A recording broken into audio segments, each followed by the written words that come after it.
Hello, dear students.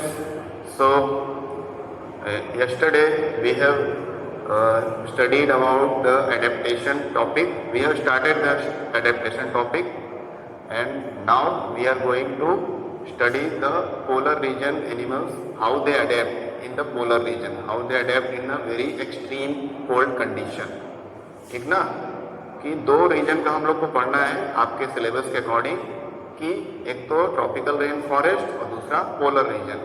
Polar region यानी north pole और south pole world का, जो अर्थ का हमारा है, जो बहुत ही ठंडा है, वहाँ पे जो एनिमल रहते हैं वो किस तरह से सर्वाइव करते हैं, अपने आप को अडेप्ट करते हैं। और दूसरा है ट्रॉपिकल रेन फॉरेस्ट। तो वन बाय वन हम लोग उसके बारे में पढ़ेंगे। तो पोलर रीजन में मोस्टली बहुत ज़्यादा जो एनिमल पाए जाते हैं वो कौन है? पोलर बियर या फिर penguin. Polar bear have white fur so that they are not easily visible in the snowy white background. ठीक है, तो पोलर बियर का जो फर होता है, फर मतलब उसके बॉडी पे जो हेयर्स होते हैं वो वाइट कलर के होते हैं, एकदम आइस जैसा। वहाँ पर आइस वगैरह होता है, स्नो होता है, बर्फ होती है, उसी की तरह होता है उसका कलर, स्नो की तरह। दैट्स वाई वो क्या होता है, उसमें बर्फ में अगर बैठे जाए अपने हेड को डाउन करके तो पता नहीं चलेगा कि बर्फ है या पोलर बियर है। और इससे होता क्या है, it protect them from predators. ठीक ना, it protect them from predators. Predator का मतलब जो शिकार करते हैं। ठीक है, जैसे पोलर बियर को शिकार कोई और एनिमल करता होगा, उसको खाता होगा, तो ये जो उनका बॉडी का फर है, जो हेयर है, एकदम स्नो के कलर का है, वाइट कलर का, वो उनको एक तरह से प्रोटेक्शन करता है, जिससे वो बर्फ में छिप जाते हैं और उनका जो शिकार करने के लिए दूसरा एनिमल आता है वो उनको पहचान नहीं पाता और ये बच जाते हैं बर्फ में छिप करके, है ना। तो ये प्रेडेटर से इनका वाइट फर इनको बचाता है, इनकी सुरक्षा करता है एक तरह से नेचुरली। ठीक है, it also help them in catching there pray. और दूसरा इसका फायदा क्या है कि जो बर्फ के कलर का इनका पूरा इनके पूरे बॉडी का जो फर है, हेयर है, वो क्या करता है कि ये बर्फ, हर तरफ तो बर्फ ही रहती है पोलर रीजन में, तो वहाँ पर ये धीरे धीरे जाते हैं और इनसे जो छोटे एनिमल हैं इनका ये शिकार करके खाते हैं, पोलर बियर जिसको खाते हैं मारकर, वो छोटे एनिमल इनको पहचान नहीं पाते हैं और ये धीरे धीरे मूव करके बर्फ में ही उनको अटैक करते हैं और अपने शिकार को खा लेते हैं, है ना। प्रे मीन्स शिकार, और प्रेडेटर मतलब शिकार करने वाला। यानी इनका जो शिकार करते हैं वो इनको पहचान नहीं पाते बर्फ में, क्योंकि इनके वाइट, जो पूरे बॉडी पर वाइट कलर का फर है, हेयर है, वो पूरा बर्फ जैसा ही लगता है, तो पहचान नहीं पाते हैं। और दूसरा इसी वाइट फर का ये फायदा है कि ये जिसका शिकार करते हैं पोलर बियर, वो भी इनको पहचान नहीं पाते और ये धीरे धीरे मूव करके बर्फ के बीच में से ही अपने शिकार पर अटैक करते हैं और उसको खा लेते हैं। तो काफ़ी सारे इसके बेनिफिट्स हैं इनके वाइट फर के, इनके वाइट स्किन के। स्किन नहीं बोल सकते, इनका फर, इनका जो बॉडी का हेयर है वो एकदम स्नो कलर का होता है। To protect them from extreme cold, साथ में इनका जो हेयर है और किस चीज़ में हेल्प करता है, इनको एक्सट्रीम कोल्ड, बहुत ही ज़्यादा जो ठंडी पड़ती है, माइनस में टेम्परेचर रहता है, उससे इनको बचाता है। They have two thick layer of fur, इनके बॉडी पर दो मोटे लेयर होते हैं फर के, ठीक है, जिससे इनको ठंडी से सुरक्षा मिलती है, सिक्योरिटी मिलती है, एक तरह से सेफ रहते हैं एक्सट्रीम कोल्ड से। ठीक है, दो लेयर इनका रहता है, इनके बॉडी पर हेयर का दो मोटा लेयर होता है। They also have a layer of fat under their skin, और इनके स्किन में फैट का अच्छा लेयर होता है, बहुत मोटा थिक लेयर, जो एक इंसुलेटर का काम करता है। इंसुलेटर क्या करता है कि वो हीट को या बाहर से कोल्ड जो है उसको अंदर नहीं आने देता है और अंदर की हीट को बाहर नहीं जाने देता है। तो इस तरह से ये बच जाते हैं इतने ठंडी में भी, है ना। जैसे कि हमारे स्किन पर फैट होता है, हमारे स्किन के अंदर फैट होता है हमारे बॉडी में, तो छोटे हम लोग रहते हैं तो हमको थोड़ा सा हल्का कोई मार देता है तो हम रोने लगते हैं क्योंकि बहुत दर्द करता है। लेकिन जैसे जैसे हम लोग बड़े होते हैं उसमें फैट डिपोजिशन बढ़ते जाता है स्किन में, तो हमको फिर, अब हमको कोई छड़ी से मारेगा तो थोड़ा कम लगेगा, बहुत तेज मारेगा तो लगेगा ही। तो वो फैट क्या करता है, एक तरह से इंसुलेटर का काम करता है। इससे क्या होता है, बाहर की जो गर्मी है, ठंडी है, वो उतनी हमको नहीं लगती जितनी एयर में है, नहीं तो उतना हमको लगेगा तो हम बीमार पड़ जाएंगे। तो वो एक तरह से इंसुलेटर लेयर का काम करता है, बाहर के हीट या कोल्ड को बॉडी के अंदर आने से रोकता है और अंदर की हीट को बाहर निकलने से रोकता है। यही कंडीशन यहाँ भी होता है पोलर बियर में।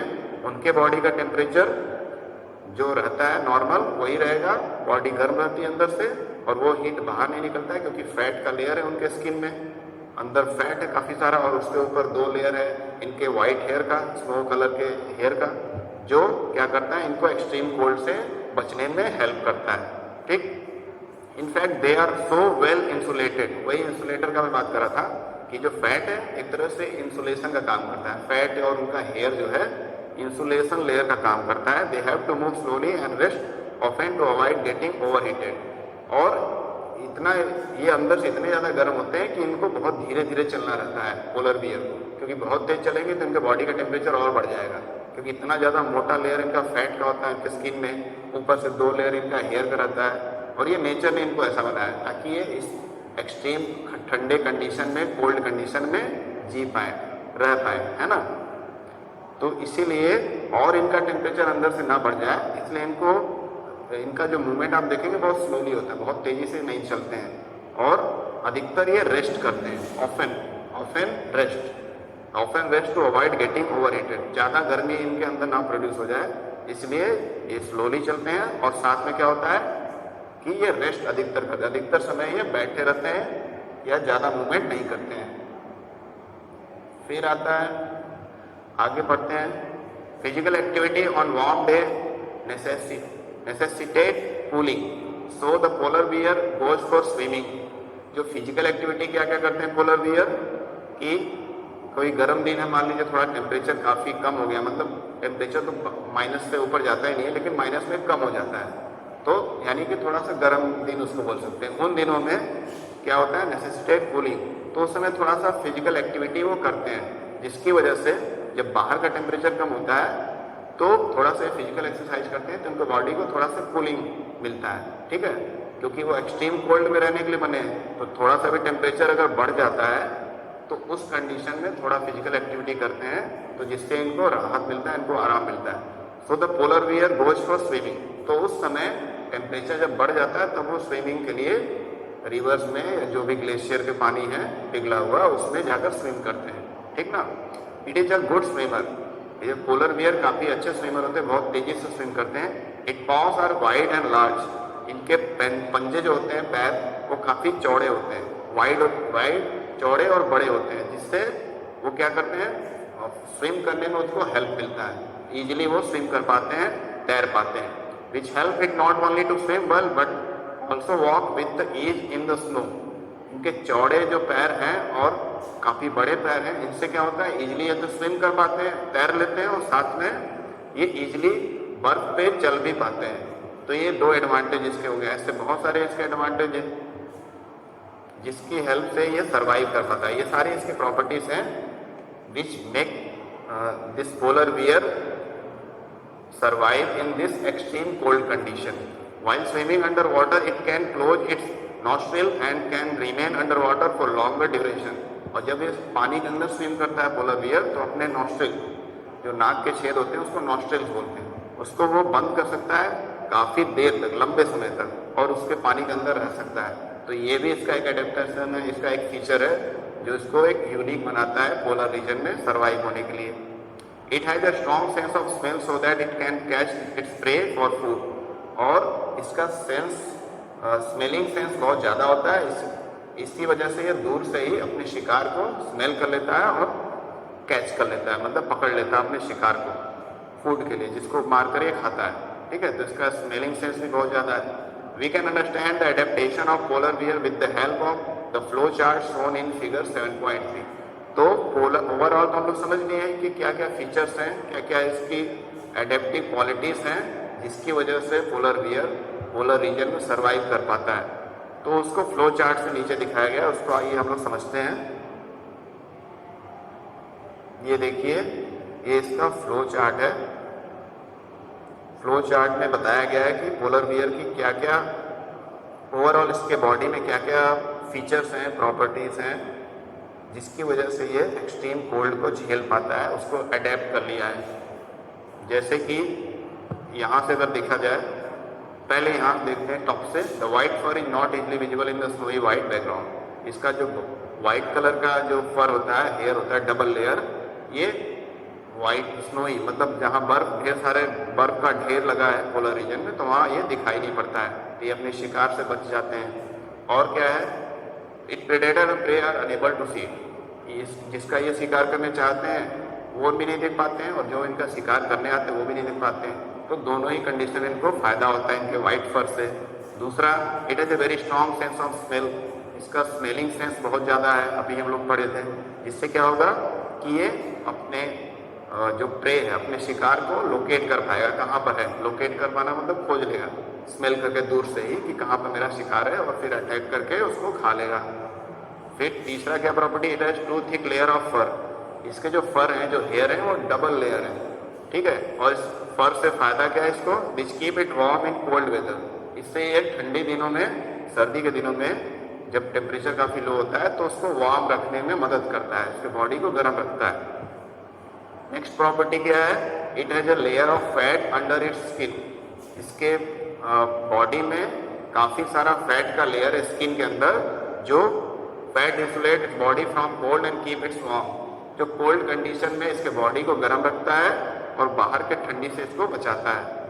नेक्स्ट प्रॉपर्टी क्या है, it has a long curve and sharp claws, इसके जो क्लॉस हैं, इसके पंजों में जो नाखून निकले हैं नुकीले, वो काफ़ी टेढ़े टेढ़े होते हैं और नुकीले होते हैं क्लॉस, ठीक है ना, मतलब ताकि इजिली वो ग्रिप पा सकें, बर्फ पे अगर चल रहे हैं, कहीं थोड़ा बर्फ पकड़ के ऊपर चल रहे हैं तो ग्रिप पाने के लिए या अपने शिकार को मारने के लिए होता है। This help it to walk on ice, ice में चलने में इसको हेल्प करते हैं, इसके पाँव चौड़े होते हैं, बड़े होते हैं, जिससे इजिली ये स्विम कर पाता है। साथ में इसमें जो इसके क्लॉस होते हैं, मतलब नाखून होते हैं, बहुत नुकीले होते हैं, टेढ़े होते हैं, जिससे चलने में भी हेल्प करता है, साथ में अपने शिकार को मारने में भी काफ़ी हेल्प करता है। तो इस तरह से कुछ प्रॉपर्टीज़ हैं जिसकी हेल्प से पोलर बियर पोलर रीजन में अपने आप को अडेप्ट कर लेता है और सरवाइव कर पाता है। अगर इतने से ये प्रॉपर्टी नहीं होती तो ये एनिमल वहाँ पर रह नहीं पाता, मर जाता है ना। तो नेचर ने इस तरह से एनिमल को कुछ फीचर्स दिए हैं, अलग अलग रीजन में रहने वाले एनिमल्स को, जिसकी हेल्प से वो सरवाइव कर पाते हैं एक्सट्रीम कोल्ड को या एक्सट्रीम हॉटनेस को या वार्म वेदर को। दूसरा एग्जाम्पल देखते हैं हम लोग, दूसरा एग्जाम्पल हमारा है penguin. Another well known animal living in the polar reason is the penguin. जो दूसरा पोलर रीजन में सबसे खास एनिमल हम लोग देखते हैं, जो अधिकतर पेंगुइन दिखते हैं या तो पोलर बियर। तो पेंगुइन का बात करते हैं। It is also white and merge well with the white background. ये भी पेंगुइन वाइट होते हैं, थोड़े से ब्लैकिश भी होते हैं, आप देखे होंगे इसके वीडियोस वगैरह।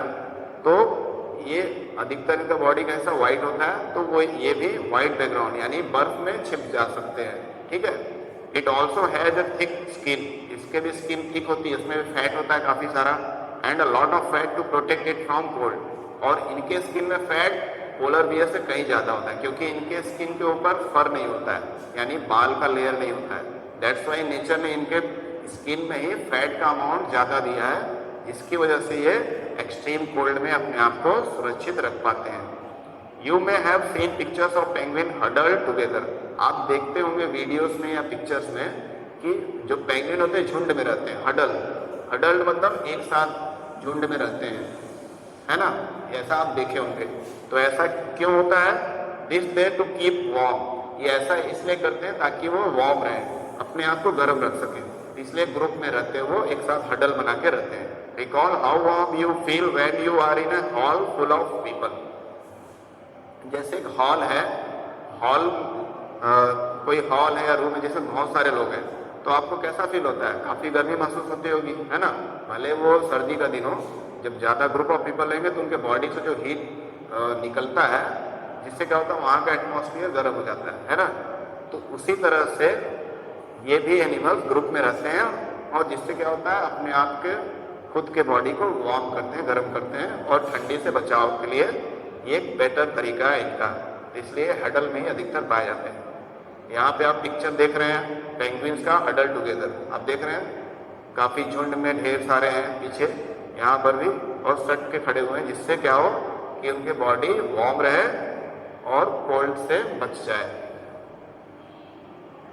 तो ये हो गया 2 एग्जाम्पल पोलर रीजन का। पेंगुइन के बारे में आगे थोड़ा सा और पढ़ लेते हैं। फीट ऑफ द पेंगुइन, ये पेंगुइन के पैर हैं, आप देख सकते हैं किस तरह के इसके पैर हैं। तो लाइक पोलर बियर की तरह पेंगुइन भी अच्छा स्विमर होता है, बहुत अच्छे से तैर पाता है पानी में। There bodies are streamline and their feet have webs making them good swimmer. इनके बॉडीज जो होते हैं स्ट्रीमलाइन होते हैं। स्ट्रीमलाइन बॉडी का मतलब है इनका बॉडी बहुत ही स्मूथ होता है, चिकना होता है ना, चिकना एकदम फैट से बना हुआ स्किन, उसमें हेयर तो रहते नहीं है, तो स्ट्रीमलाइन बॉडी होता है। स्ट्रीमलाइन बॉडी में हेल्प क्या होता है कि पानी उसमें से लग के निकल जाएगा, है ना, तो इजीली स्विम कर पाते हैं। तो इस तरह के बॉडी को स्ट्रीमलाइन बॉडी बोलते हैं। जैसे कि गाड़ियाँ बनती हैं या एरोप्लेन बनता है तो उनका बाहरी सर्फेस क्या होता है, एकदम स्मूथ शाइनिंग और चिकना होता है। जितना ज़्यादा शाइनिंग और चिकना कोई ऑब्जेक्ट होगा, और टेपर्ड मतलब आगे से थोड़ा सा ऐसे रहेगा, जैसे प्लेन वगैरह का आप पोर्शन देखते हैं, तो उससे क्या होगा, हवा जो है उसको रोक नहीं पाएगी अगर जितना ज़्यादा स्मूथ उसका बाहरी सरफेस रहेगा। जैसे कार वगैरह होता है, उनका भी सरफेस क्या होता है, शाइनिंग बनाया जाता है, ताकि हवा के इफेक्ट से हवा उसको रोके नहीं। हवा अगर चले भी तो उस पर फ्रिक्शन कम लगे। फ्रिक्शन एक फोर्स होता है जो चीज़ों को रोकता है ना। तो वही यहाँ पर भी है, स्ट्रीमलाइन बॉडी जितना रहेगा, जितना चिकना रहेगा, जितना स्लिपरी रहेगा, उतना ही इजीली वो क्या होगा, पानी में स्विम कर पाएगा। और जितना टेढ़ा मेढ़ा बॉडी रहेगा वो उतना इजीली स्विम नहीं कर पाएगा। तो स्ट्रीमलाइन बॉडी इनका होता है। इनके फीट, इनके पैरों में वेब होता है। वेब मतलब कि जैसे इनको मान लेते हैं ये पैर है, 3 डिजिट का होता है, 3 के उंगलियों के बीच में वेब, एक मसल्स का बना हुआ वेब होता है, जो जैसे आप मेढक में देखते होंगे, फ्रॉग वगैरह में, उसी तरह का वेब होता है जो उनको स्विम करने में काफ़ी मदद करता है। ठीक है, और ये काफ़ी अच्छे स्विमर होते हैं। आगे देखते हैं इनकी properties. Other animal living in the polar region are many types. और ये जो पोलर बियर हो गया या पेंगुइन हो गया, ये तो कुछ खास एनिमल है जो सबके अट्रैक्शन का एक सेंटर होते हैं। सभी इनको देख के बहुत ही एंशियस हो जाते हैं बहुत। लेकिन इनके अलावा भी बहुत सारे एनिमल पाए जाते हैं, जैसे कि फिशेस, मस्क ऑक्सेन नाम का एनिमल पाया जाता है। रेनडियर्स, ठीक है, रेनडियर्स मतलब ये हिरन के जैसा होता है, ठंडे जगहों में पाया जाता है, इसके बॉडी पे काफ़ी बाल होते हैं। फॉक्स भी पाया जाता है ठंडे जगहों वाला, यानी ये नॉर्मल जगहों पे पाया जाता है और ठंडे जगहों में पाए जाने वाले भी हैं। सील्स होते हैं, सील भी एक तरह से पेंगुइन ही होते हैं, है ना, पेंगुइन नहीं होते हैं, पेंगुइन की तरह इनका बॉडी होता है, थोड़ा सा शेप चेंज होता है। ऑलमोस्ट स्किन वगैरह फैट काफ़ी ज़्यादा पेंगुइन की तरह होता है। फिर वेल्स, बर्ड्स, तो इस तरह से और भी एनिमल है जो पोलर रीजन में रहते हैं और अपने आप को सर्वाइव कर पाते हैं। ठीक है, it is to be noted that while fish can remain under cold water for long, है ना। यहाँ पर हम लोग आगे बढ़ते हैं, उसमें लिखा है कि जो मछलियाँ हैं, और जो मछलियों के बारे में लिखा है कि मछलियाँ जो है पानी में लंबे समय तक रह सकती हैं। Birds must remain warm to survive. और जो बर्ड्स रहती हैं, चिड़ियाँ रहती हैं, जो पक्षी रहते हैं, वो भी must remain warm to survive. वो अपने आप को गर्म रखते हैं ताकि वो उस ठंडी को बर्दाश्त कर पाएँ, उसमें अडेप्ट होकर के अपने आप को सर्वाइव रखें, जिंदा रखें। They migrate to warmer region when winter sets in. और ये पक्षी जो होते हैं ठंडी जगह में रहते हैं, जैसे तैसे अपने आप बॉडी को गर्म रख के, लेकिन जब विंटर आता है तो यहाँ पे ठंडी और ज़्यादा बढ़ जाती है, पोलर रीजन में बहुत ज़्यादा माइनस में चला जाता है टेम्परेचर, तो उस कंडीशन में ये माइग्रेट कर जाते हैं। ठीक है ना, ये एक जगह से छोड़कर दूसरे जगह चले जाते हैं जहाँ पे टेम्परेचर नॉर्मल हो, मतलब बहुत ज़्यादा गर्म ना हो, बहुत ज़्यादा ठंडा ना हो, तो वहाँ पे माइग्रेट कर जाते हैं जैसे ही विंटर शुरू होता है। They come back after the winter is over. जैसे ही विंटर ओवर होता है तो फिर वो वापस अपने उस जगह पर आ जाते हैं। You know probably that India is one of the destination of many of this bird. India में बहुत सारे देशों के बर्ड्स जो है माइग्रेट करके आते हैं और फिर उस सीजन के बाद चले जाते हैं वापस। ठीक ना, तो रीजन यही है। यू मस्ट हैव सीन और heard about the Siberian crane that comes from Siberia to place like Bharatpur in Rajasthan and Sultanpur in Haryana and some. तो आप सुने होंगे कि भारत में साइबेरियन क्रेन नाम का पक्षी के साइबेरियन क्रेन नाम के जो बर्ड्स हैं वो आते हैं साइबेरिया। साइबेरिया कहाँ है? रशिया में एक जगह है, बहुत ही ठंडा जगह है। तो वहाँ से ये पक्षी जब विंटर आता है तो वहाँ से उड़ करके भरतपुर जो राजस्थान में एक जिला है वहाँ पर आते हैं, अधिकतर पाए जाते हैं, देखे जाते हैं। सुल्तानपुर जो हरियाणा में है वहाँ पर देखे जाते हैं। तो उतनी दूर से हजारों किलोमीटर से फ्लॉन करके उड़ करके ये यहाँ पर आ जाते हैं ताकि सर्वाइव कर पाएँ, क्योंकि वहाँ पर एक्सट्रीम कोल्ड जब पड़ेगा, विंटर होगा रशिया में, तो सर्वाइव नहीं कर पाएंगे। तो इन जगहों पर इनको देखा जाता है। ठीक है,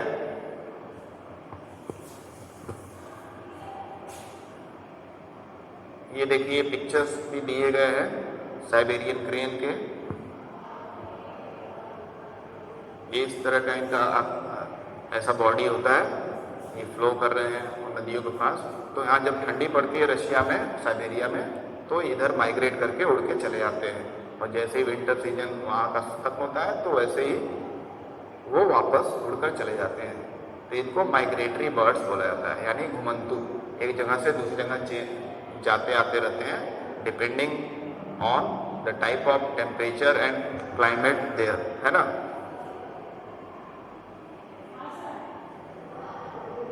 देखिए माइग्रेटरी बर्ड्स का पिक्चर था। अब डिड यू नो, ये क्या दिया है इसको थोड़ा जान लेते हैं। Some migratory bird travel as much as 15,000 kilometre to escape the extreme climatic condition at home. कुछ बर्ड्स जो होती हैं माइग्रेटरी बर्ड, जो उड़ करके दूरों कई हजारों 15,000 किलोमीटर से ज़्यादा का दूरी वो तय करके अपने जहाँ पे रहती हैं वहाँ से दूर चली जाती हैं, क्योंकि वहाँ पे जहाँ रहती हैं वो क्लाइमेट बहुत ही ज़्यादा हार्श हो जाता है, या तो बहुत ज़्यादा गर्म हो जाता होगा या तो बहुत ज़्यादा ठंडा। तो इससे बचने के लिए क्या करती हैं, दूसरे जगह चले जाती हैं कुछ समय के लिए, जब तक ये सीजन चेंज ना हो जाए, है ना। Generally they fly high where the wind flow is helpful and the cold condition allow them to disperse the heat generated by the flight muscles. और जनरली ये ऊपर उड़ती हैं, काफ़ी ऊंचाई पर उड़ती हैं, और cold condition allow them to disperse, ऊपर उड़ती हैं तो थोड़ा सा ठंडी रहती है, ठीक है ना। तो उससे क्या होता है, जब वो फ्लाइट करती रहती हैं तो मसल्स उनका लगातार उनका काम करता है, क्योंकि हजारों किलोमीटर, कितना लंबा दूरी तय करती है, 15,000 20,000 किलोमीटर तक का। तो लगातार फ्लिप करती हैं अपने पंखों को, तो उनमें हीट जनरेट हो जाता है, गर्मी हो जाती है। तो उसको ठंडा रखने के लिए इसलिए वो ऊंचाई पे उड़ती है काफ़ी, क्योंकि वहाँ पे कोल्ड रहता है क्लाइमेट, ठीक है। तो उससे क्या है, हेल्प मिलता है उनके बॉडी को, और वो लंबी दूरी तक फ्लिप करते हुए, पंख फहराते हुए वो उड़ सकती हैं, ठीक है। But how this bird travel to the same place year after year is still a mystery. लेकिन एक मिस्ट्री ये भी है कि ये बर्ड्स जो है एक जगह से दूसरी जगह हर साल ये अपने देश से दूसरी जगह जाती हैं, मतलब जहाँ भी रहती हैं उड़ के दूसरी जगह आती हैं और फिर वापस टाइम से और अपने देश पहुँच जाती हैं। तो ये अभी भी मिस्ट्री है, एक मतलब अनसुलझा पहेली है कि आखिर ये किस तरह से इनको याद रहता है ये सब चीज़ें, कैसे क्या होता है कि इतने 1000 किलोमीटर का डिस्टेंस ये पूरा याद करके आती हैं और फिर चली जाती हैं। तो ये अभी मिस्ट्री है कि आखिर ये करती कैसे हैं चिड़ियाँ, ठीक ना। ये काफ़ी रहस्यमयी बात है। It seems that this birds have built in sense of direction and know in which direction to travel. ऐसा माना जाता है, साइंटिस्टों का या लोगों का अपना सोच है कि शायद हो सकता है कि ये अपने ब्रेन में, अपने सेंस में बर्ड्स बैठा ली होंगी कि इस डायरेक्शन में हम लोग को जाना है, इतने दूरी तक जाना है, ठीक है। एक दूरी अपने सेंस के अकॉर्डिंग वो डिसाइड कर ली होंगी और किस डायरेक्शन में उनको ट्रेवल करना है ये उनको पता होगा। तो बस उसी डायरेक्शन में सारा झुंड में बनाकर जो बर्ड्स होती हैं उड़ के जाती होंगी, ऐसा मानना है। फिर भी ये क्लियर नहीं है कि कैसे वो एक एक पॉइंट को याद करती हैं और उतना 1000 किलोमीटर ट्रेवल करना ये मामूली बात नहीं है। Some birds probably use landmarks to guide. कुछ बर्ड्स हो सकता है लैंडमार्क गाइड करते हैं। लैंडमार्क मतलब कोई पर्टिकुलर प्लेस है तो उसको याद कर लेते होंगे कि यहाँ पे ये है, इस तरह के खेत हैं यहाँ पर, हो सकता है इस तरह का लैंडमार्क याद कर लेती होंगी, जिससे उनको याद सेंस में, मेमोरी में रहता होगा। तो उसकी हेल्प से वो इतना 1000 किलोमीटर दूरी तय कर पाती होंगी उड़ते हुए, है ना। Many birds may be guided by the sun during the day and stars at the night. हो सकता है कि बहुत सारी बर्ड्स दिन में सूर्य के डायरेक्शन, सन के डायरेक्शन के बेसिस पे फ्लो करती होंगी, मतलब फ्लॉन करती होंगी, फ्लाई करती होंगी, और रात में स्टार्स के पोजीशन पे, तारों को देख करके वो उड़ती होंगी और इस तरह से हजारों किलोमीटर वो दूरी तय करती हैं। तो ये सारा प्रेडिक्शन है, ऐसा मानना है। अब एक्चुअली में बर्ड्स कौन सा तरीका अपनाई करके इतना दूर आती हैं उड़कर, ये तो काफ़ी रहस्यमयी बात है। There is some evidence that birds use the magnetic field of the earth to find direction. ऐसा कुछ एविडेंस मिला है, कुछ सबूत मिले हैं कि अर्थ का मैग्नेटिक जो फील्ड है उसके बेसिस पे वो अपने डायरेक्शन को पता करती हैं बर्ड्स, ठीक ना। अर्थ पूरा एक मैग्नेट है, जैसे हम लोग मैग्नेट के बारे में पिछले क्लास में पढ़े थे, क्लास 6 में, है ना। तो मैग्नेट में 2 पोल होते हैं, नॉर्थ पोल साउथ पोल। इसी तरह हमारा अर्थ भी एक तरह का मैग्नेट है, इस पे भी 2 पोल है, नॉर्थ पोल साउथ पोल। तो कुछ एविडेंस मिले, कुछ सबूत मिले हैं, इससे ये कंक्लूजन निकलता है, ये रिजल्ट पाया गया है कि बहुत सारी बर्ड्स जो है अर्थ का मैग्नेटिक फील्ड यूज करके उसके हेल्प से डायरेक्शन पता करती है और इतना दूरी तय करती है उड़ते हुए, ठीक। And is not only birds that migrate, mammal, many type of fishes, insects are also known to migrate seasonally in search of more hospitable climate. Hospitable climate तो केवल ये बर्ड्स ही नहीं माइग्रेट करती हैं, उसके अलावा मछलियां हैं, इंसेक्ट्स हैं और बहुत सारे एनिमल मैमल्स हैं, ये भी माइग्रेट करते हैं एक जगह से दूसरी जगह। किसकी तलाश में? हॉस्पिटेबल क्लाइमेट की तलाश में। हॉस्पिटेबल क्लाइमेट मतलब एक अच्छा क्लाइमेट जहाँ पे वो अच्छे से कंफर्टेबली और हैप्पीली रह पाए, ठीक ना। तो इस तरह के कंडीशन, इस तरह के मौसम की तलाश में, क्लाइमेट की तलाश में ये बहुत सारे तरह के एनिमल माइग्रेट करते हैं, एक जगह से दूसरी जगह जाते हैं सीजन वाइज, सीजनली, ठीक है। और जैसे ही वो सीजन ओवर होता है वो वापस आ जाते हैं, ठीक। तो ये इसमें कुछ इंटरेस्टिंग पॉइंट दिया हुआ था, आई होप आप लोगों को समझ में आ गया होगा।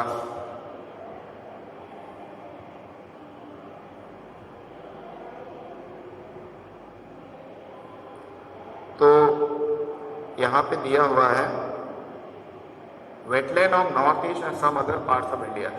ये उस सेंटेंस का थोड़ा सा बचा हुआ पार्ट है जिसमें बताया जा रहा था कि माइग्रेटरी बर्ड्स कहाँ बर्ड्स जो आती हैं वो कहाँ पाई जाती हैं, कहाँ देखा जाता है उनको इंडिया में।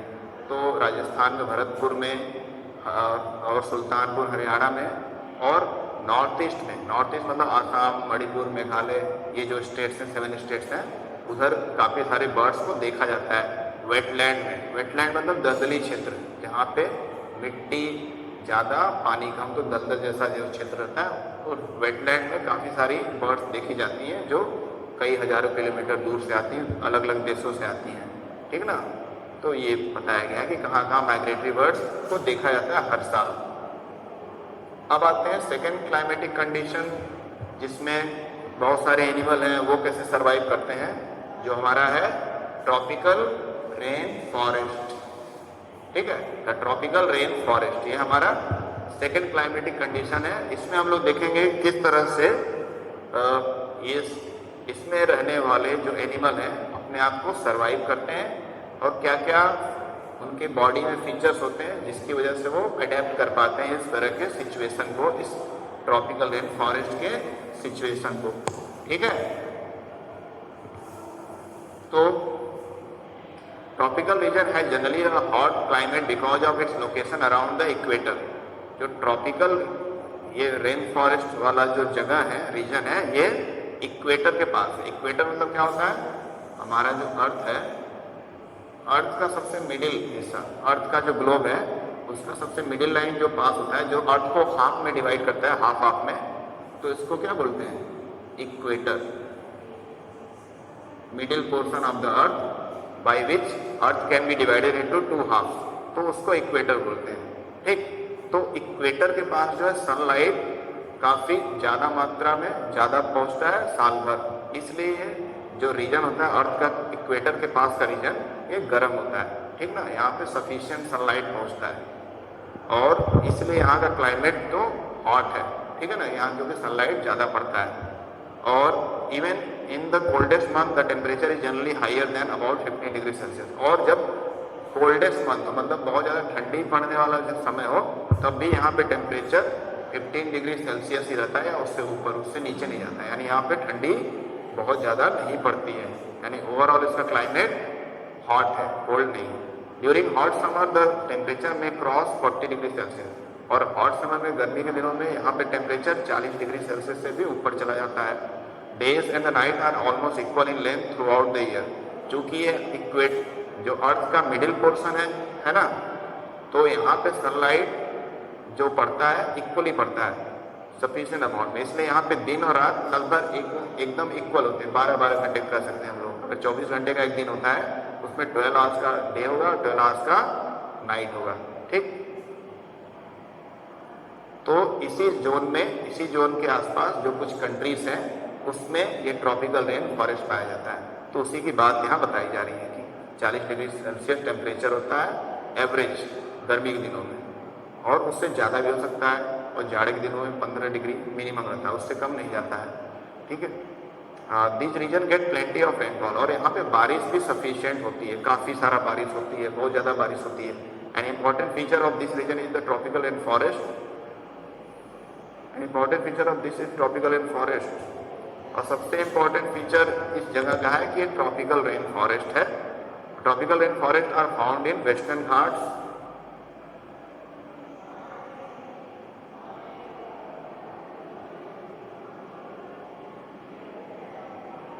ट्रॉपिकल रेन फॉरेस्ट जो है वो कहाँ पाए जाते हैं हमारे कंट्री में? वेस्टर्न घाट्स में। वेस्टर्न घाट हमारा ये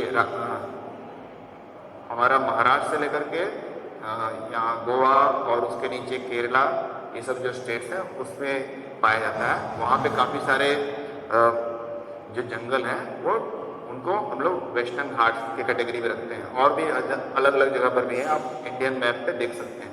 आसाम में पाया जाता है इस तरह के ट्रॉपिकल रेन फॉरेस्ट, और साउथ ईस्ट एशिया के साउथ ईस्ट पार्ट में, हम एशिया के साउथ पार्ट में तो हमारा इंडिया ही है, ठीक है ना। तो साउथ ईस्ट पार्ट यानी इधर जो आसाम का साइड है या उधर लगे हुए जो कंट्री हैं थाईलैंड वगैरह, वहाँ पर ट्रॉपिकल रेन फॉरेस्ट पाए जाते हैं। और कहाँ पाया जाता है? सेंट्रल अमेरिका के सेंट्रल पार्ट में से, वहाँ पर भी ये इस तरह के ट्रॉपिकल रेन फॉरेस्ट हैं। और कहाँ है? सेंट्रल अफ्रीका का जो अफ्रीकन कॉन्टिनेंट है उसके सेंट्रल पार्ट में भी कुछ ये ट्रॉपिकल रेन फॉरेस्ट पाए जाते हैं। Because of the continuous warmth and the rain, लगातार जो बारिश होती है और लगातार गर्मी पड़ती है बहुत ज़्यादा, इसके वजह से this region support the wide variety of the plant and animal. इसकी वजह से यहाँ पे बहुत सारे एनिमल और प्लांट पाए जाते हैं, क्योंकि एक गर्मी तो रहती है, साथ में यहाँ पे बारिश होने से टेम्परेचर बैलेंस भी होता रहता है। इसकी वजह से यहाँ पे सूटेबल एक क्लाइमेट क्रिएट हो जाता है, जिसके कारण बहुत सारे एनिमल और प्लांट यहाँ पे विकसित होते हैं, संख्या उनकी ज़्यादा है। ठीक ना, जंगल और फॉरेस्ट और एनिमल या बायोडाइवर्सिटी बहुत ज़्यादा है।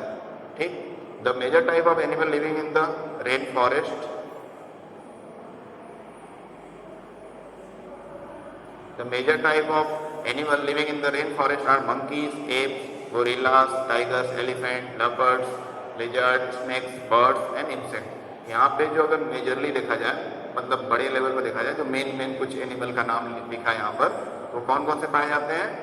मंकी, बंदर पाए जाते हैं, एप्स, ठीक है, गोरिल्ला पाए जाते हैं, टाइगर पाए जाते हैं, एलिफेंट पाए जाते हैं, लेपर्ड्स, तेंदुआ जिसको बोलते हैं जो कैट फैमिली का ही है, मतलब चीता जैसा लगता है, लिजर्ड्स पाए जाते हैं, स्नेक्स पाए जाते हैं, बर्ड्स पाए जाते हैं, इंसेक्ट पाए जाते हैं। तो ऐसे बहुत सारे तरह के डिफरेंट स्पीसीज पाए जाते हैं एनिमल्स के, जो दिखाता है कि यहाँ पे कंडीशन जो है सूटेबल है इनके लिए, दैट्स वाई ये एनिमल पाए जाते हैं। ठीक है, और ये इसकी वजह से हो रहा है कि लगातार गर्मी पड़ना और साथ में बारिश होना रेगुलरली, इसकी वजह से क्लाइमेट सूटेबल हो जाता है इनके ग्रोथ के लिए। Let us read about the adaptation of these animal to a hot humid climate। चलिए इसके एडेप्टेशन के बारे में पढ़ते हैं कि यहाँ के जो एनिमल हैं वो किस तरह से यहाँ के हॉट ह्यूमिड क्लाइमेट को एडेप्ट करते हैं। हॉट ह्यूमिड, हॉट है यानी बहुत ज़्यादा गर्मी है, ह्यूमिड मतलब गर्मी के साथ बारिश भी हो रही है, तो कंडीशन उमस वाला हो जाएगा, उमस बोलते हैं इसको, उसी को इंग्लिश में ह्यूमिड बोलते हैं। तो किस तरह से यहाँ के एनिमल हॉट ह्यूमिड क्लाइमेट को एडेप्ट करते हैं, अपने आप को झेल पाते हैं, आइए उसको देखते हैं। The climatic condition in rainforest are highly suitable for supporting an enormous number and a variety of animals। जो क्लाइमेटिक कंडीशन यहाँ रेन फॉरेस्ट में है वो बहुत ज़्यादा सुटेबल है, ठीक है, और जिसकी वजह से नंबर ऑफ बहुत सारी संख्या में एनिमल्स यहाँ पे डेवलप होते हैं, विकसित होते हैं, उनके सर्वाइवल के लिए एक सुटेबल कंडीशन बन जाता है।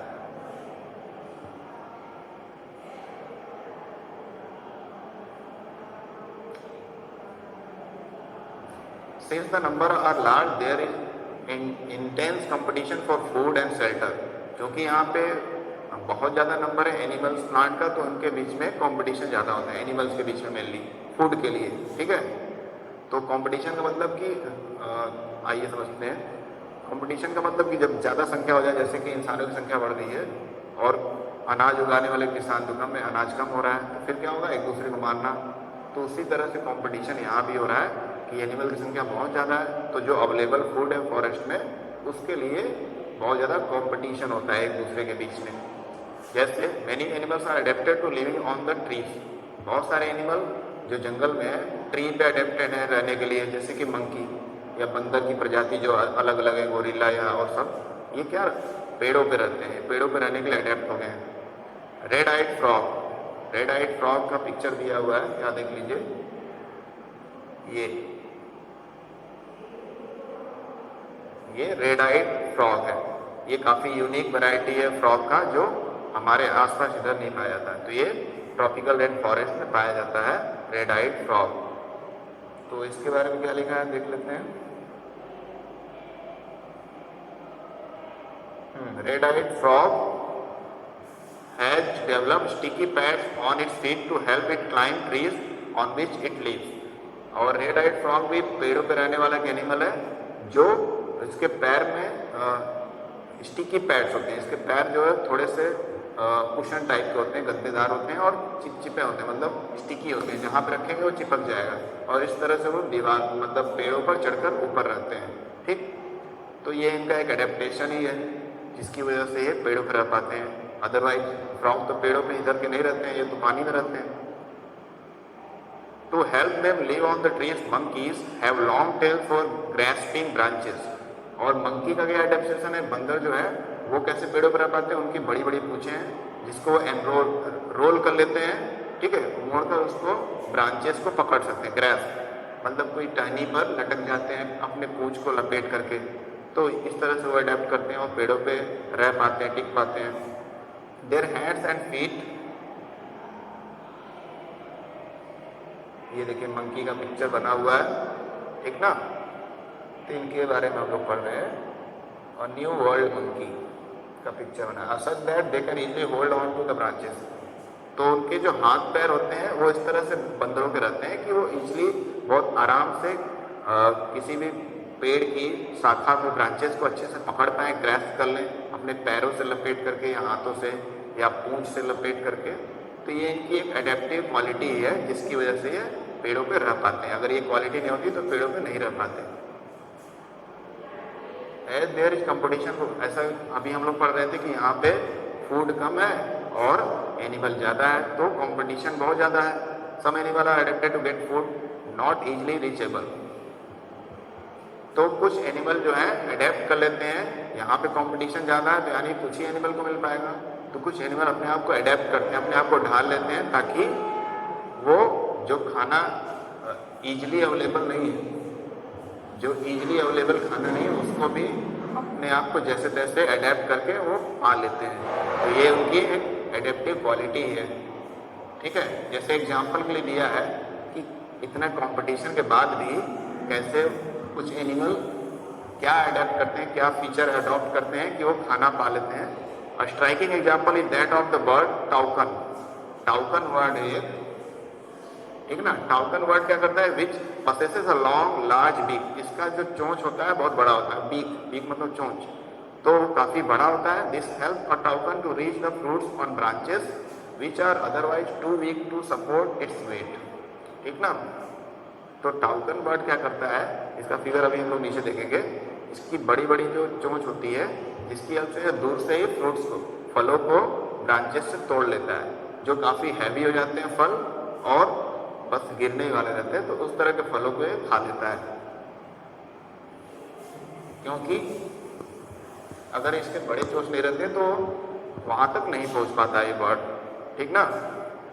Otherwise too weak to support its weight, क्योंकि इनके जो वेट होता है, टाउकन जो होता है काफ़ी बड़ा बर्ड होता है, ठीक है, इसका वेट ज़्यादा होता है। तो एकदम ब्रांच के एंड पे, अगर शाखा के एंड पर फल लगा हुआ है तो वहाँ जाएगा तो टूट जाएगा शाखा ही, मतलब इतना हैवी तो नहीं होता है लेकिन काफ़ी हैवी होता है। तो इसकी चोंच जो होती है तो ये दूर से बैठकर अपने चोंच से ही वो फल को तोड़ लेता है। तो ये इसकी एडेप्टिव क्वालिटी होगी। अब आगे देखते हैं, many tropical animal have sensitive hearing, sharp eyesight, thick skin and skin color which help them to camouflage by blending with the surrounding. This is to protect them from predators. बहुत सारे animal ऐसे हैं जिनका sensitivity बहुत ज़्यादा high है, सुनने का बहुत तेज़ी से सुन लेते हैं, दूर से ही आवाज़ या कोई भी वाइब्रेशन हुआ, हल्की सी भी आवाज़ हुई तो सुन लेते हैं। कुछ होते हैं शार्प आई साइट, बहुत दूर की चीज़ों को देख लेते हैं, ठीक ना, ऐसे भी एनिमल है। कुछ का स्किन बहुत मोटा होता है, थिक होता है, और कुछ के स्किन कलरफुल होते हैं। कलरफुल होते हैं तो काफ़ी अट्रैक्टिव भी लगते हैं एनिमल, है ना। और साथ में ये कैमोफ्लेज भी कर सकते हैं। कैमोफ्लेज का मतलब है अपने आप को सराउंडिंग के कलर में ही छिपा लेना ताकि कोई पहचान ना पाए। जैसे कि अभी हम लोग पोलर बियर का पढ़ रहे थे, पोलर बियर वाइट कलर का उसका हेयर होता है और वो वाइट स्नो में, बर्फ में ही छिप जाता है, तो उसको कोई पहचान नहीं पाता है। तो एक तरह का वो कैमोफ्लेज है, यानी बॉडी का जो कलर है उसी कलर के किसी सराउंडिंग में एनिमल छिप जाएगा तो उसका कोई शिकार नहीं कर पाएगा उसका दूसरा कोई एनिमल, क्योंकि वो पहचान ही नहीं पाएगा कि ये कोई दीवार है कि ये एनिमल है, क्योंकि सेम कलर मैच करेगा। तो इस तरह से किसी को बहका करके अपने आप को बचाना कैमोफ्लेज कहलाता है, ठीक ना। By blending with the surrounding, मतलब सराउंडिंग के कलर में मिक्स हो जाना, इस तरह का अपने आप को छिपा लेते हैं एनिमल, अलग अलग कलर के जो होते हैं कैमोफ्लेज करके, ठीक। This is to protect them from predator, अपने आप को प्रेडेटर से, जो इनका शिकार करने वाले एनिमल होते हैं, उनसे बचाने के लिए ये ऐसा करते हैं कि किसी ऐसे में छिप जाएंगे जिसका कलर इनके बॉडी कलर से मैच करता है, तो फिर वो प्रेडेटर इनको पहचान नहीं पाएंगे। जैसे कि एग्जाम्पल दिया बिग कैट, यहाँ पे देखिए पिक्चर दिया हुआ है, अच्छे से हम लोग पिक्चर देख लें। ये देखिए ये टाउकन है, टाउकन जो बर्ड है इसका जो बीक है काफ़ी बड़ा है, थिक है, और ये दूर से फल को खा लेता है। क्या इसका एडेप्टिव फीचर है स्पेशल। और ये क्या है, लॉयन टेल्ड मकाकू। लॉयन टेल्ड मकाकू यानी शेर की तरह इसकी पूंछ होती है, उस तरह का एक बंदर का वैरायटी है मंकी का, जिसको मकाकू बोलते हैं। तो आगे हम लोग क्या पढ़ रहे थे, हाँ यहाँ पे पढ़ रहे थे हम लोग कि big cat have thick skin and sensitive hearing. Big cat का मतलब है कि लॉयन या टाइगर, ये कैट की फैमिली में आते हैं, लॉयन या टाइगर, तो उनके लिए बिग कैट शब्द यूज किया गया। इन दोनों के लिए कॉमन शब्द big cat, because they both belong to the cat family. इनकी स्किन क्या होती है, काफ़ी थिक होती है, मोटी होती है, और इनकी हियरिंग सेंस जो है बहुत तेज होती है, बहुत दूर से ये सुन लेते हैं और फिर अपने शिकार के लिए धीरे धीरे पहुंच जाते हैं या फिर झपट पड़ते हैं, है ना। तो ये इनकी कुछ एडेप्टिव क्वालिटीज है। अब देखते हैं मकाकू के बारे में क्या दिया है। Lion tailed macaque also called bearded ape, यानी बंदर की वो प्रजाति जिसकी पूंछ जो शेर की जैसे होती है, लॉयन टेल्ड, और ये क्या करता है कि या फिर इसको बियर्ड ऐप भी बोलते हैं, मतलब इसका दाढ़ी जैसा रहता है इसके चेहरे पर, तो बियर्ड ऐप भी बोलते हैं। Lives in the rain forest western Ghats. Western Ghats जो हैं हमारे कंट्री में, वहाँ पर ये बहुत ज़्यादा संख्या में रेन फॉरेस्ट में पाए जाते हैं। Its most outstanding feature is the silver white mane which surround the hair from the cheek. इसकी अगर क्वालिटी आप देखेंगे तो ये थोड़ा सा इसको दूर से देखते हैं क्योंकि पिक्चर क्लियर नहीं हो रहा है, धुंधला हो जा रहा है। तो इसकी मेन प्रॉपर्टी जो लॉयन टेल मकाकू की है, बियर्ड ऐप की, कि इसके चेहरे के पास एक मेन है, मतलब एक चेहरे के पास एक, जैसे हम लोग कपड़े से कुछ अपना ढकते हैं, तो इसका तो नेचुरली चेहरे के पास हेयर जो है वो वाइट कलर का होता है, तो इसको एक मुखौटा दे देता है, मुखौटा जैसा मेन होता है, ठीक है, सिल्वरी वाइट, सिल्वर के कलर का, वाइट कलर का इसका हेयर होता है, केवल ये यहाँ पे पोर्शन का चेहरे के पास का, ठीक है, बाकी इसका ब्लैक कलर का होता है। तो वो इसकी एक स्पेशल फीचर है। इसके टेल के अलावा, इसके पूंछ तो शेर के जैसे होती है, उसके अलावा इसकी ये फीचर है कि ये सिल्वर कलर की हेयर होती है, मुखौटा जैसा इसके चेहरे के आसपास।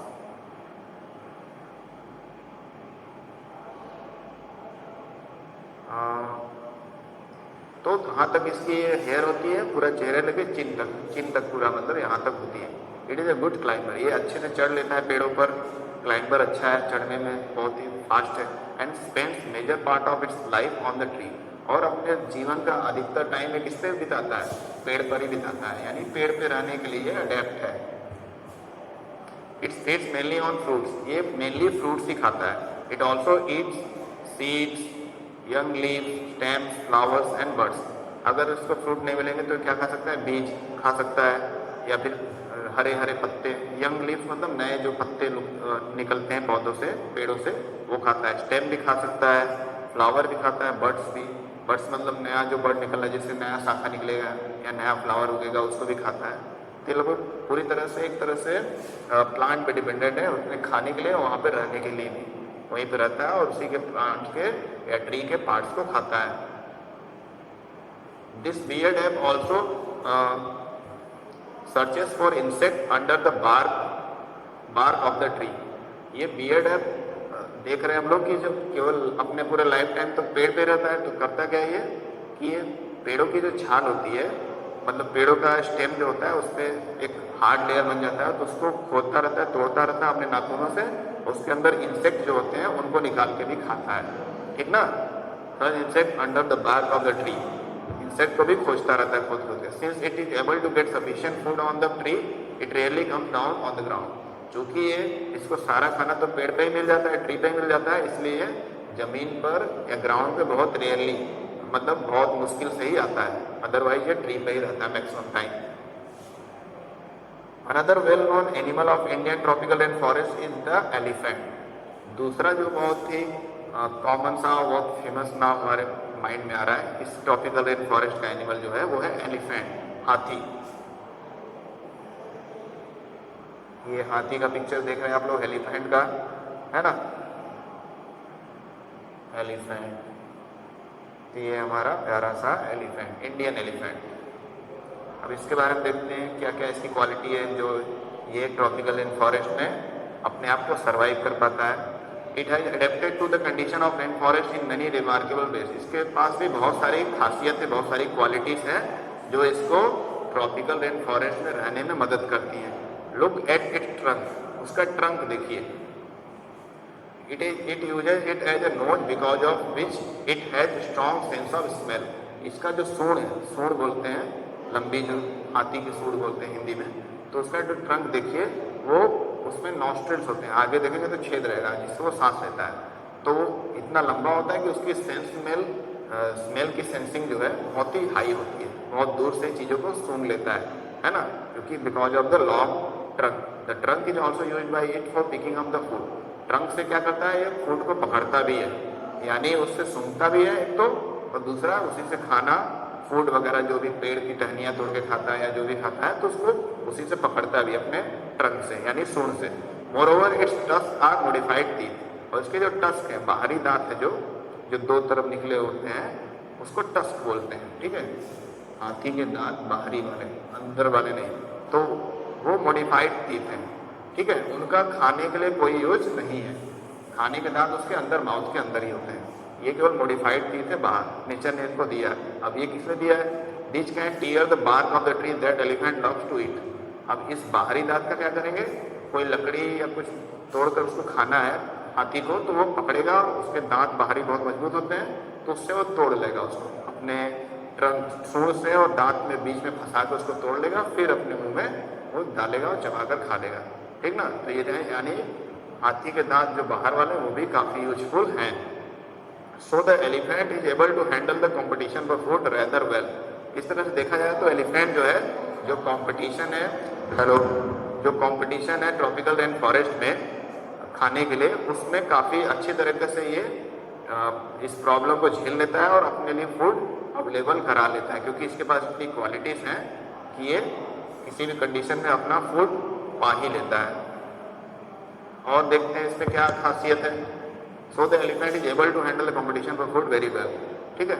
Large ears of the elephant help it to hear even very soft sound. इसके बड़े बड़े जो कान है, उससे थोड़ा सा भी सॉफ्ट साउंड रहेगा वो दूर से ही सेंस कर लेगा, उसको सुन लेगा, ठीक है। इसकी हियरिंग सेंस भी बहुत तेज है और स्मेलिंग सेंस भी तेज है। इसके जो ट्रंक है इससे वो चीज़ों को पकड़ता है, अपने फूड को पकड़ता है, खाता है, साथ में अपने मॉडिफाइड जो टीथ हैं, टस्क हैं, बाहरी दांत, उससे वो चीज़ों को तोड़ लेता है, टहनियों वगैरह को, पेड़ को, और उसको फिर तोड़ करके खाता है। तो इस तरह से बहुत सारी क्वालिटीज एलिफेंट में है जो उसको मदद करती हैं ट्रॉपिकल रेन फॉरेस्ट में अडेप्ट करने के लिए, वहाँ सर्वाइव करने के लिए। They also help the elephant to keep cool in the hot and humid climate of the rain forest. ठीक ना, इसके जो बड़े बड़े कान हैं वो इसको गर्म, जो हॉट एंड ह्यूमिड क्लाइमेट है रेन फॉरेस्ट का, उसमें इसको ठंडा रहने में मदद करते हैं। ठीक ना, तो इस तरह से बहुत सारे फीचर हैं। ये तो हम लोग कुछ एनिमल के बारे में पढ़े हैं, ऐसे सारे एनिमल जो हैं इस ट्रॉपिकल रेन फॉरेस्ट में या पोलर रीजन में, वो कुछ न कुछ प्रॉपर्टीज इनके अंदर होती है जिससे क्या होता है कि वो उस कंडीशन को टैकल कर पाते हैं, उसको झेल पाते हैं और अपने आप को सर्वाइव रखते हैं, सर्वाइव कर पाते हैं, यानी कि वहाँ अपना जो खाना अवेलेबल है थोड़ा ही उसको पा लेते हैं अपने कुछ स्पेशल क्वालिटीज़ की हेल्प से। ठीक ना, तो ये स्पेशल क्वालिटीज़ जो फीचर्स हैं इनके अंदर जो नेचर ने इनको दिया है, that help them to tackle all such kind of problem and get their food and survive in such harsh condition, whether it's very extreme cold condition or whether it is extreme warm condition. Okay, तो इस तरह से ये chapter हम लोग and कर लिए। आप लोग इसको समझ लीजिए, वीडियो को अच्छे से पूरा देखिएगा और उसके बाद भी कुछ ना समझ में आया तो आप लोग पूछ लीजिएगा। एक बार फिर से मैं कीवर्ड्स को समझा देता हूँ, जल्दी से रिकैप कर देता हूँ। एडेप्टेशन यानी किसी एनिमल का अपने आप को ढालना किसी सिचुएशन के हिसाब से, जहाँ वहाँ का क्लाइमेट जैसा है उसके अनुसार ढालना, तभी वो जिंदा रह पाएगा, सर्वाइव कर पाएगा। That is called adaptation. Climate यानी किसी जगह पे लंबे समय तक 20-25 साल या 30 साल से एक ही तरह का वेदर है तो उसको क्लाइमेट बोलते हैं। जैसे कोई कहीं पे ठंडा जगह रहता है हमेशा लंबे समय से तो कोल्ड क्लाइमेट, कहीं गर्म है तो hot climate. Elements of the weather, weather के क्या एलिमेंट्स होते हैं? वेदर मतलब हमारे मौसम को जानकारी में क्या क्या चाहता है? टेम्परेचर, ह्यूमिडिटी, विंड स्पीड, हवा की रफ्तार, है ना, रेनफॉल, तो ये सारी चीज़ें क्या है? वेदर के एलिमेंट है, यानी जिससे हम लोग वेदर को मेजर कर सकें या जिससे वेदर चेंज होता है, उन चीज़ों को एलिमेंट ऑफ वेदर बोलते हैं। ह्यूमिडिटी यानी अमाउंट ऑफ मॉइस्चर और एयर, अमाउंट ऑफ मॉइस्चर और water in the air is known as humidity, यानी हवा में कितनी नमी है, कितना पानी है, वाटर वेपर है, उसी को ह्यूमिडिटी बोलते हैं। मैक्सिमम टेम्परेचर, किसी भी जगह का मैक्सिमम टेम्परेचर क्या होता है? पूरे दिन का मैक्सिमम टेम्परेचर अराउंड आफ्टरनून में होता है 12 बजे से 1 बजे तक। और माइग्रेशन यानी process of travelling of animal from one place to another place for in the search of hospitable climate, यानी कि एनिमल्स का एक जगह से दूसरी जगह चले जाना एक अच्छे क्लाइमेट की खोज में, ताकि वो कुछ समय तक, एक सीजन तक सुरक्षित रहें और अच्छे से सर्वाइव कर पाए। मिनिमम टेम्परेचर किसी दिन का क्या होता है? Morning time around 4 AM to 5 AM, उस समय किसी भी दिन का मिनिमम टेम्परेचर होता है। पोलर रीजन यानी ऐसे रीजन जो हमारे अर्थ के जो नॉर्थ पोल है, साउथ पोल है, उस रीजन को पोलर रीजन बोलते हैं। यहाँ पे बहुत ज़्यादा ठंडी रहती है, एक्सट्रीम कोल्ड कंडीशन रहता है, इसको पोलर रीजन बोलते हैं। ट्रॉपिकल रेन फॉरेस्ट, अभी हम लोग पढ़े कि ट्रॉपिकल रेन फॉरेस्ट हमारे अर्थ के एकदम मिडिल पार्ट में पाया जाता है, जो इक्वेटर वाला रीजन है। इक्वेटर के आसपास जो कंट्रीज हैं उनके कुछ पोर्शन में, कुछ जगहों पर इस तरह के ट्रॉपिकल रेन फॉरेस्ट पाए जाते हैं, जहाँ पे बारिश भी बहुत ज़्यादा होती है और गर्मी भी ज़्यादा पड़ती है, तो हॉट एंड वेट क्लाइमेट होता है। ट्रॉपिकल रीजन हो गया। उसके बाद वेदर यानी एक शॉर्ट टर्म, एक थोड़े समय के लिए जो मौसम होता है उसको वेदर बोलते हैं, और लंबे समय तक, कई सालों तक जो मौसम होता है उसको हम लोग क्लाइमेट बोलते हैं। जैसे कि सुबह में धूप हुई, शाम को बारिश हो गई, या सुबह टेम्परेचर कम था, फिर दोपहर में बढ़ गया टेम्परेचर, फिर बाद थोड़ा कम हो गया क्योंकि बादल आ गए या बारिश हो गई। इस तरह के बहुत फास्ट जो चेंजेस होते हैं मौसम में, उसको वेदर बोलते हैं, जो शॉर्ट ड्यूरेशन में होते हैं। और जो लॉन्ग ड्यूरेशन तक एक ही जैसा वेदर रहता है, मौसम रहता है, उसको क्लाइमेट बोलते हैं। इस तरह से हम लोगों ने इस चैप्टर को समझ लिया। So thank you.